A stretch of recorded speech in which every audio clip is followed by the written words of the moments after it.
Dios les bendiga esta mañana. Hoy damos inicio a Semana Santa y es una bendición poder estar hoy de alguna manera conectados, reunidos de una manera virtual desde ahí, desde sus hogares. Así es que vamos a leer la palabra del Señor ahí en Marcos capítulo número 11. Hoy celebramos Domingo de Palmas y vamos a ir a la cita que concierne el día de hoy. Marcos capítulo número 11. La palabra de Dios dice de la siguiente manera, le repito la cita por si estáis buscándola. Marcos capítulo número 11, dice la palabra de Dios: Cuando se acercaban a Jerusalén, junto a Betfagé y a Betania, frente al monte de los olivos, Jesús envió dos de sus discípulos. Les dijo: Id a la aldea que está enfrente de vosotros, y luego que entréis en ella, hallaréis un pollino atado en el cual ningún hombre ha montado. Desatadlo y traedlo. Si alguien os dijere: ¿por qué hacéis esto?, decid que el Señor lo necesita y que luego lo devolverá. Fueron y hallaron al pollino atado frente a la puerta en el recodo del camino y lo desataron. Y unos de los que estaban allí les dijeron: ¿qué hacéis desatando el pollino? Ellos entonces le dijeron como Jesús había mandado, y los trajeron. Y trajeron el pollino a Jesús y echaron sobre él sus mantos, y se sentó sobre él. También muchos tendían sus mantos por el camino, y otros cortaban ramas de los árboles y las tendían por el camino. Y los que iban delante y los que venían detrás daban voces diciendo: Hosana, bendito el que viene en el nombre del Señor, bendito el reino de nuestro padre David que viene, Hosana en las alturas. Y entró Jesús en Jerusalén y en el templo, y habiendo mirado alrededor todas las cosas, como ya anochecía, se fue a Betania con los 12. Hagamos una oración. Señor Jesús, te damos gracias esta mañana por todas las bondades y todas las misericordias y todo tu amor que has mostrado para con nosotros.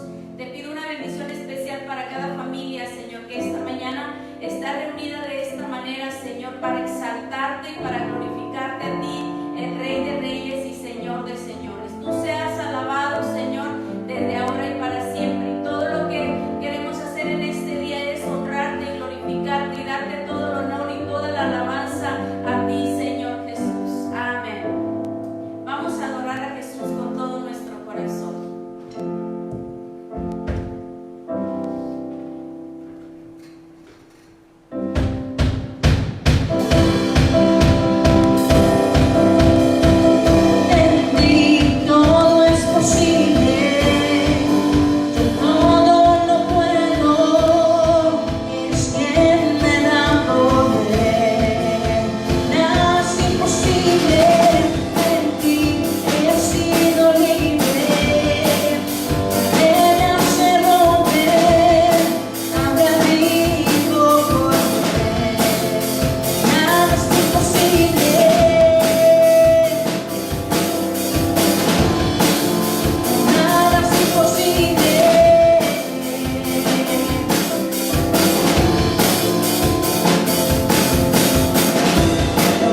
vez más Marcos capítulo número 11.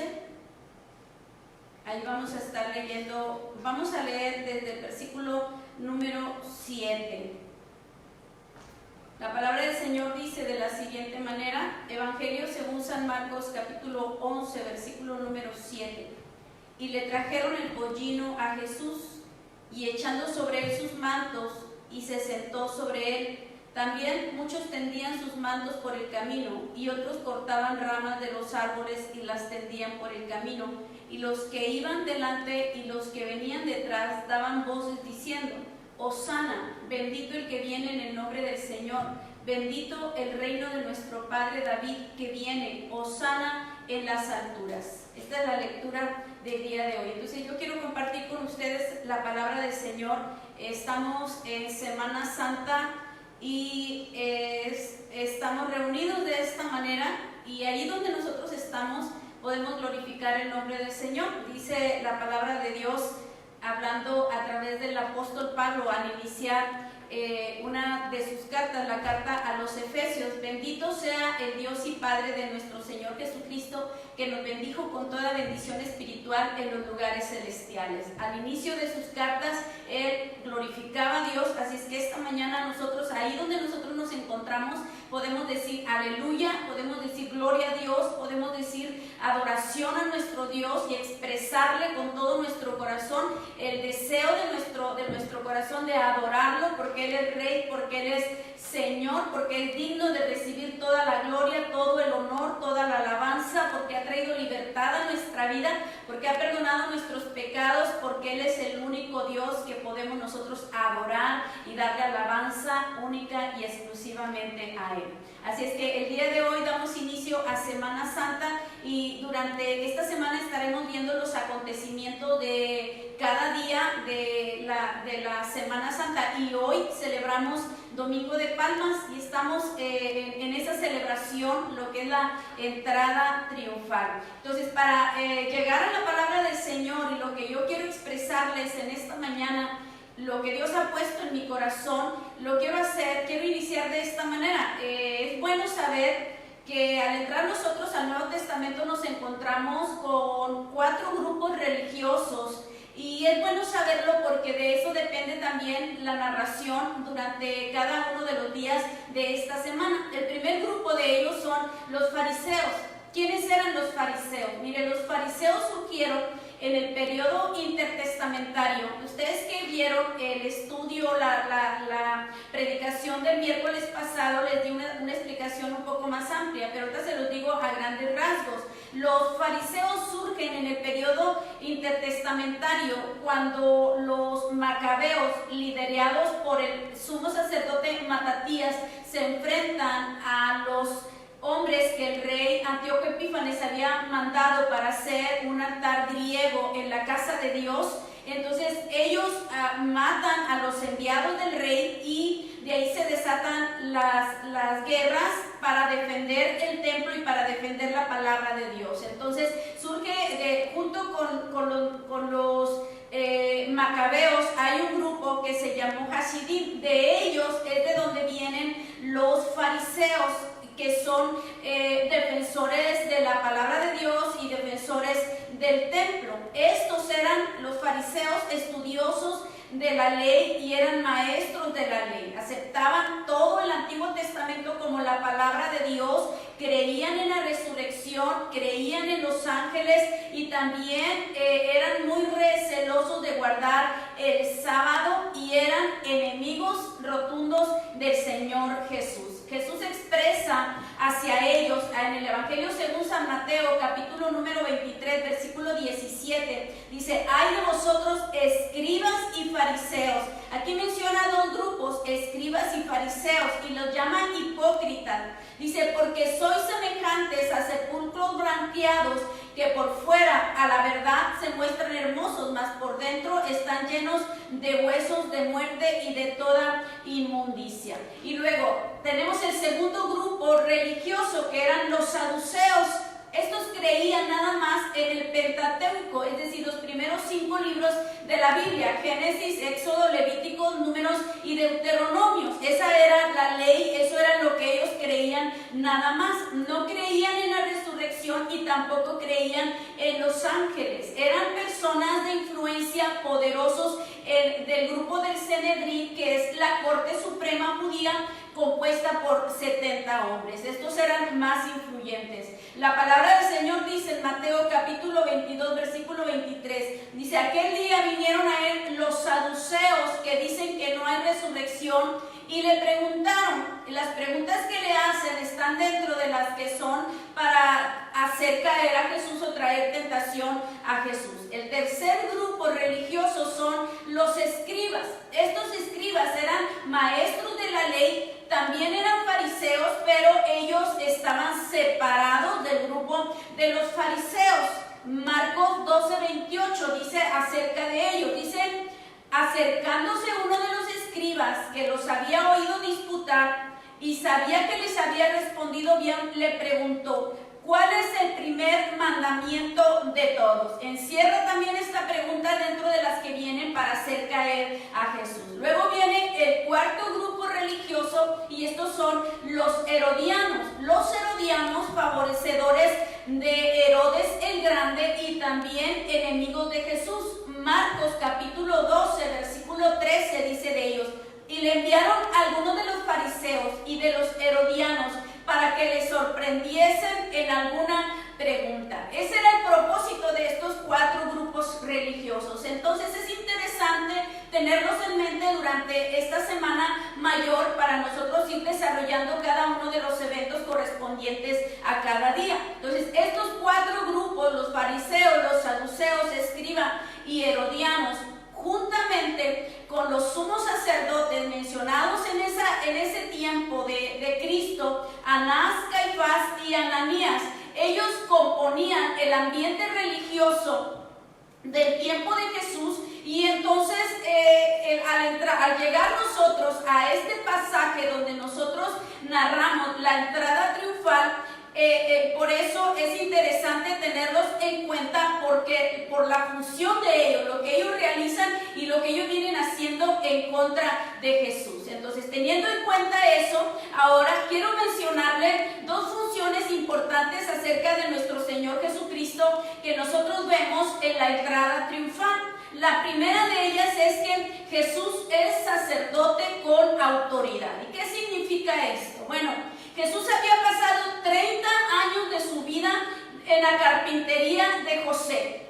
Nosotros pudiéramos decir que 3 años de ministerio y todo lo que realizó nuestro Señor Jesucristo tal vez hubiera podido empezar con mucha anticipación, pero la palabra del Señor no nos habla acerca de la niñez de nuestro Señor Jesucristo, a excepción de que cuando nació, cuando tenía aproximadamente 2 años y a la edad de 12 años. Pero la palabra del Señor dice en Lucas capítulo 3, versículo 23, Jesús al iniciar su ministerio era de edad de 30 años. Entonces los anteriores 30 años no tenemos exactamente qué fue de la vida de nuestro Señor Jesucristo. Y yo no sé si alguna vez usted se ha preguntado por qué no antes Él inició con su ministerio y podía haber logrado más cosas. Bueno, la importancia de su edad se remonta al Antiguo Testamento en el libro de Números, capítulo 4, versículo 1 al 3, que la palabra del Señor dice, le repito la cita,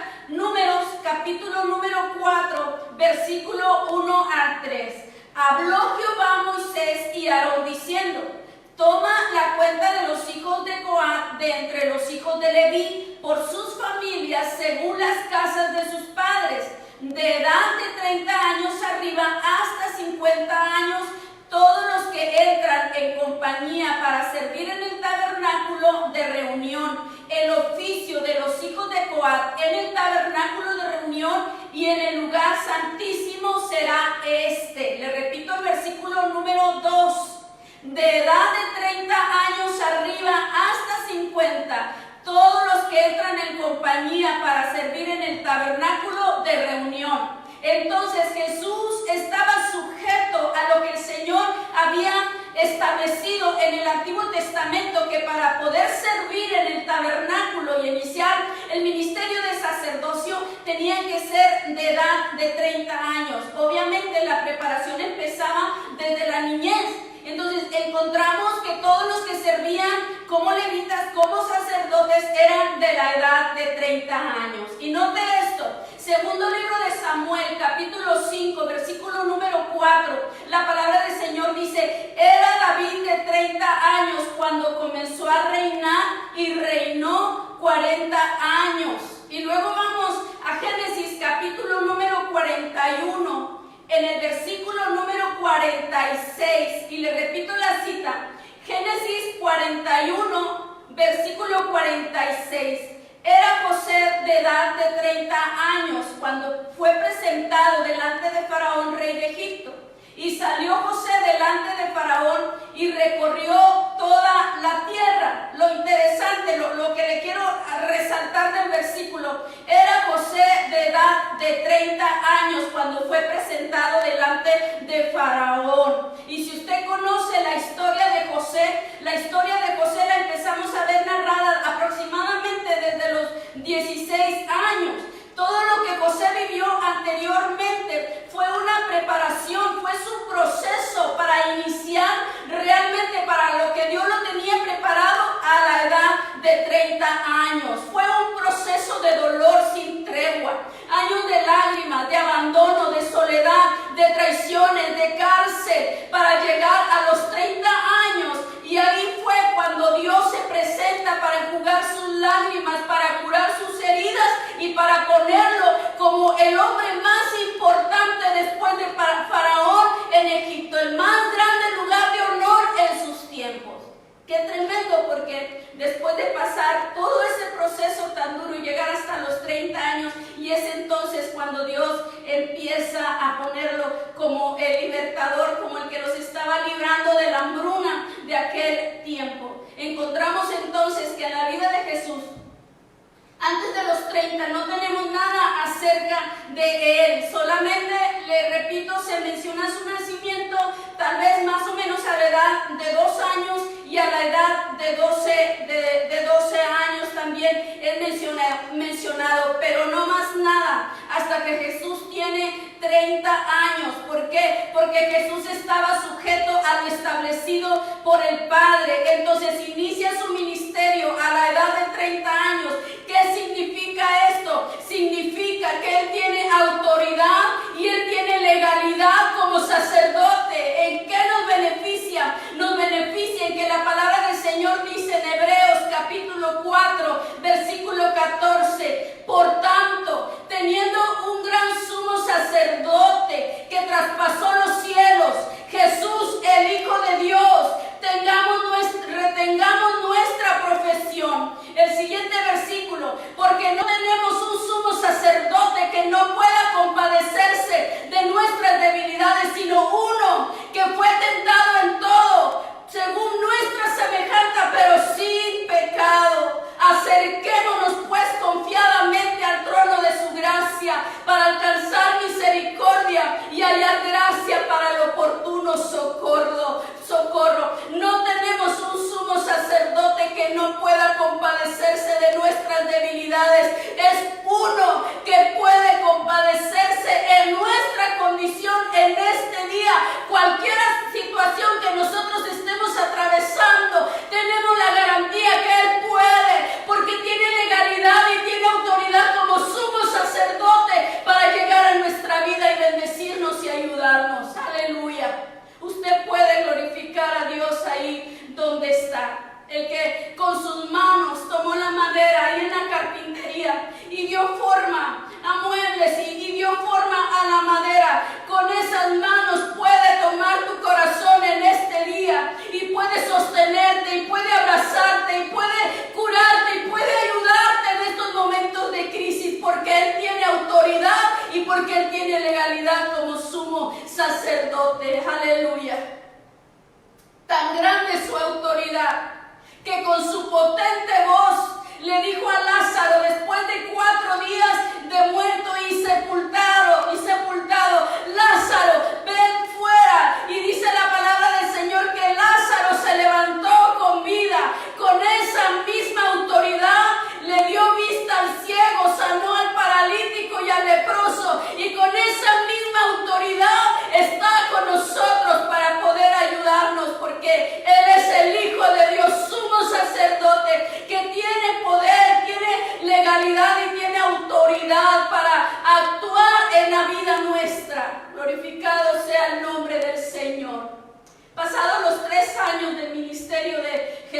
Dice la palabra de Dios que su fama se extendió por todo el mundo.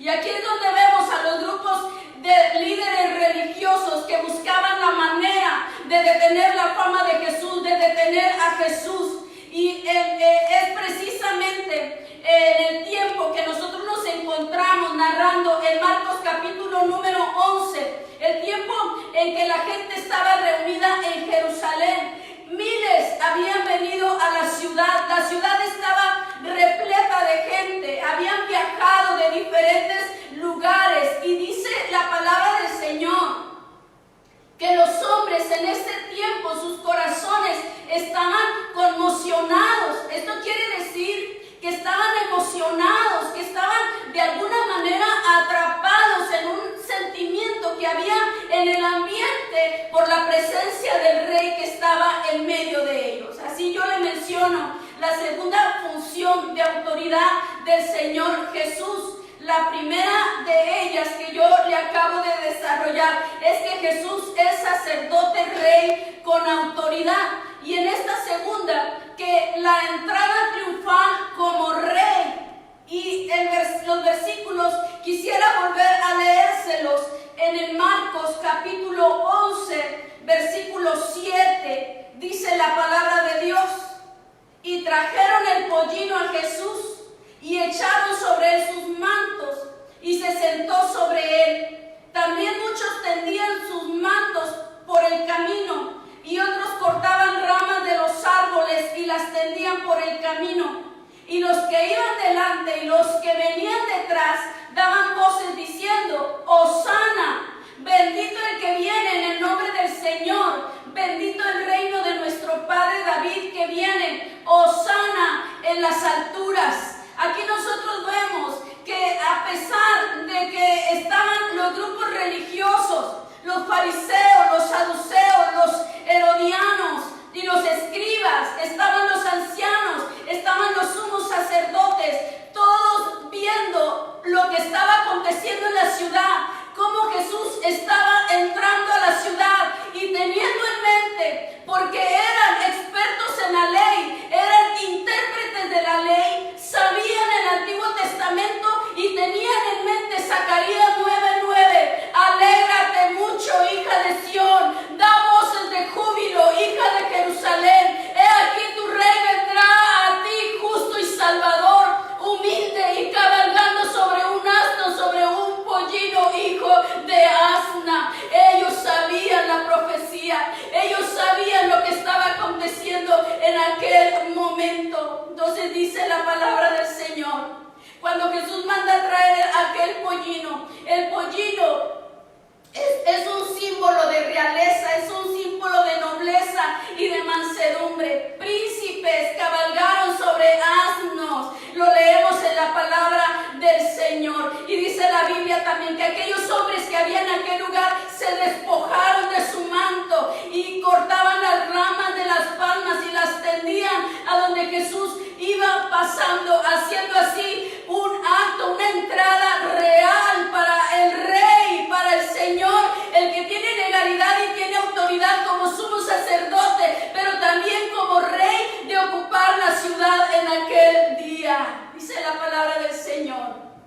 que la ciudad entera, todos los hombres que había en aquel lugar, se conmovió, esto es, como un sismo. Sus corazones temblaban. Y esa es la realidad, que cuando la presencia de Dios llega a nuestra vida, llega de tal manera que nos estremece, llega de tal manera que nos mueve y nos hace actuar y nos hace traer cambios a nuestra vida. Eso es lo que la presencia de Dios hace en nosotros.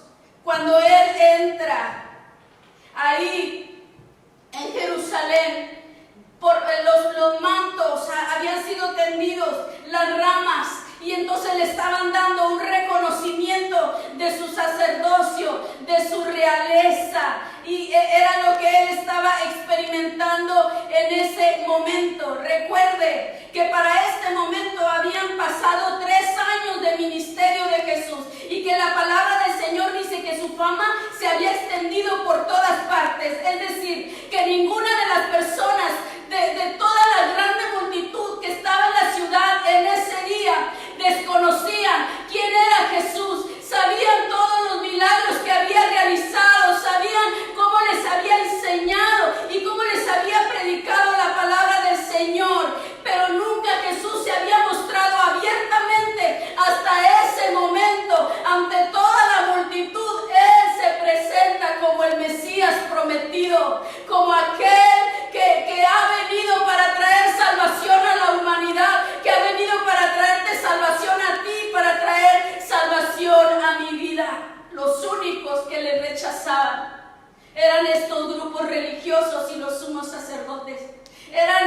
en todo el relato, son los únicos que yo veo rechazando a Jesús.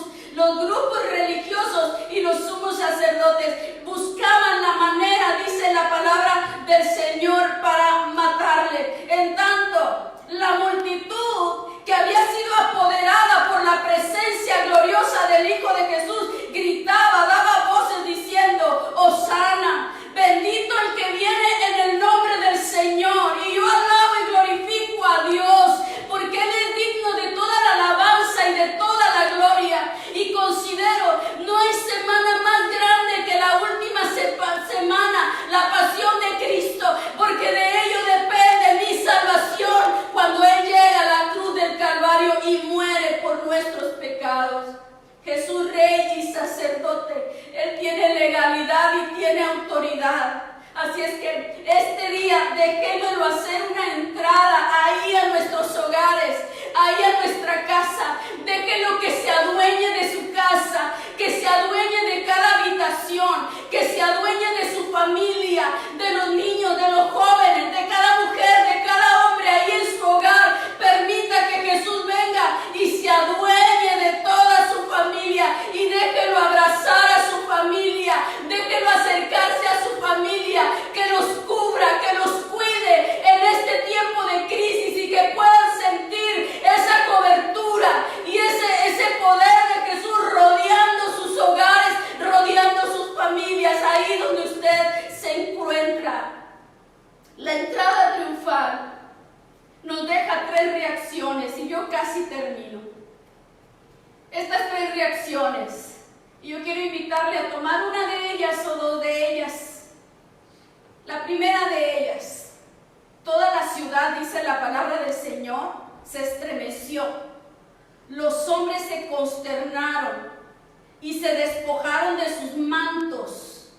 El portar el manto era un símbolo también de realeza y era también un símbolo de una posición social importante. Pero los hombres que estaban ahí, al ser tocados por la presencia del Rey, se despojaron, lo soltaron y lo pusieron a la disposición del Rey que estaba haciendo su entrada a la ciudad. Yo quiero invitarle a usted de que usted y yo necesitamos despojarnos en este día. Tal vez necesitamos despojarnos de algún pecado que nos ha estado atormentando, o necesitamos despojarnos del temor, o necesitamos despojarnos de una apatía ante la presencia de Dios. ¿De qué usted y yo necesitamos despojarnos? Y yo quiero invitarle a que hoy que el Rey hace su entrada, se despoje completamente delante de Él y permita que Él venga a ayudarle en su necesidad. La segunda, los líderes religiosos le rechazaron. Eran los que más conocimiento tenían, eran los que más sabían acerca de la ley, acerca de la palabra, acerca del Antiguo Testamento, pero no le aceptaron, le rechazaron. Y no solamente eso, buscaban ocasión para matarlo.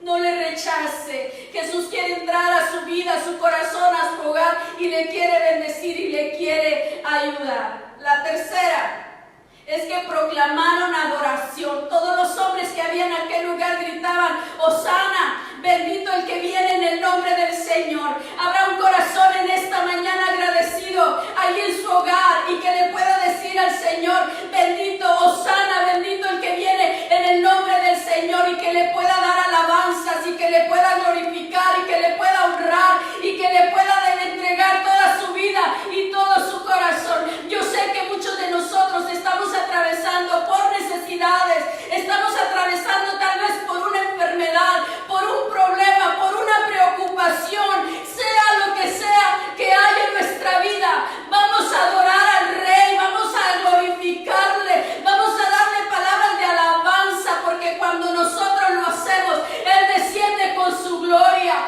Él desciende con su presencia y viene a tomar tu necesidad y mi necesidad y viene a ayudarnos y viene a bendecirnos y viene a curar nuestras heridas. Aleluya. Ahí donde está, cierre sus ojos, incline su rostro y hable con Dios. Hable con Dios un momento. Dígale: dígale al Señor: aquí está mi corazón, Señor. Hay situaciones en las que yo no sé qué hacer ni cómo hacerle, Señor. Pero si tú vienes a mi vida en este día, Señor, hable con Dios, dígale: si tú vienes a mi vida en este día, en este momento, Señor, y me ayudas, yo me podré levantar y podré continuar adelante y podré enfrentar todas las circunstancias que hemos estado viviendo. Invite al Señor a entrar a su vida, a su corazón, a su hogar, a su familia.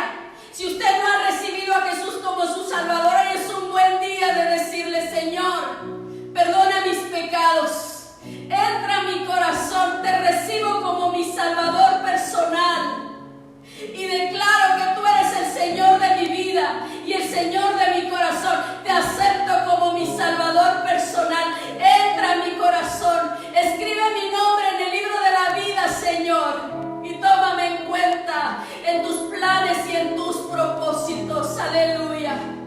Adore al Señor Jesús en este momento.